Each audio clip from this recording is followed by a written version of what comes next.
Hi అండి అందరికీ. Maggi మసాలాతో ఎగ్ నూడిల్స్ చాలా సింపుల్గా టేస్టీగా ఎలా తయారు చేయాలో చూద్దాము. దానికోసం అయితే కళాయిలో 1 టేబుల్ స్పూన్ వరకు ఆయిల్ వేసుకొని, ఇక్కడ నేను చిన్న ప్యాకెట్ తీసుకుంటున్నానండి, మ్యాగీ ప్యాకెట్. అందుకే నేను ఇక్కడ 3 గుడ్లు తీసుకున్నాను. దీనిపైన కొంచెం సాల్ట్ వేసుకొని ఇలా ఒకసారి కలుపుకోండి.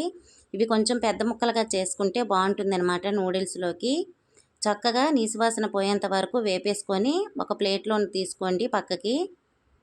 ఈ మ్యాగీ నూడిల్స్లో మనము ఏ సాసులు కూడా యూజ్ చేయమండి, చాలా బాగుంటుందన్నమాట టేస్ట్ ఎగ్ వేయడం వల్ల.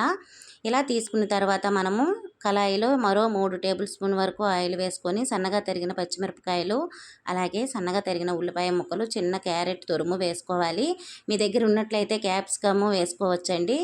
1 నిమిషం పాటు ఇలా మూత పెట్టుకోండి, చక్కగా ఉడికిపోతాయి అన్నమాట. ఇప్పుడు దీనిలో చిన్న గరం మసాలా పౌడరు, అలాగే 1/4 టీ స్పూన్ వరకు కారము, దీనిలో చిటికెడు ఉప్పు వేసుకొని చక్కగా ఇలా కలుపుకొని ఒక 2 కప్పుల వరకు వాటర్ వేసుకోండి. ఎందుకంటే మనము ఇక్కడ చిన్న ప్యాకెట్ తీసుకుంటున్నాం కాబట్టి చూసి అయితే వేసుకోండి వాటరు.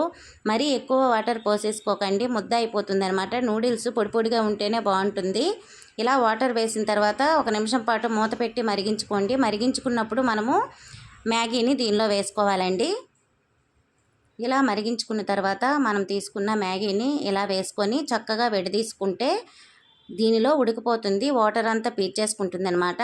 ఇలాగా మీరు ఎక్కువ వాటర్ అయితే వేసుకోకండి, వాటర్ వేయడం వల్ల ముద్ద అయిపోతుంది అనమాట నూడిల్స్. ఇలా వాటర్ అంతా పీల్చుకున్న తర్వాత మనకి మ్యాగీ మసాలా ఇస్తారు కదా ప్యాకెట్స్, ఇలా మ్యాగీ మసాలా వేసుకోండి. దీనిపైన ఇలా వేసుకొని మొత్తం కలిసేటట్టుగా ఒకసారి కలుపుకొని, అలాగే మనము వేపుకున్న గుడ్డు ముక్కలు ఉన్నాయి కదా, అవి కూడా దీనిలో వేసేసుకొని చక్కగా కలిపేసుకుంటే ఎంతో టేస్టీగా ఎగ్ మ్యాగీ నూడిల్స్ రెడీ అయిపోతుంది. తప్పకుండా ట్రై చేయండి, చిన్నపిల్లలు అయితే బాగా ఇష్టపడతారండి. వీడియో నచ్చితే లైక్ చేసి సబ్స్క్రైబ్ చేయండి. Thank you for watching. Bye bye.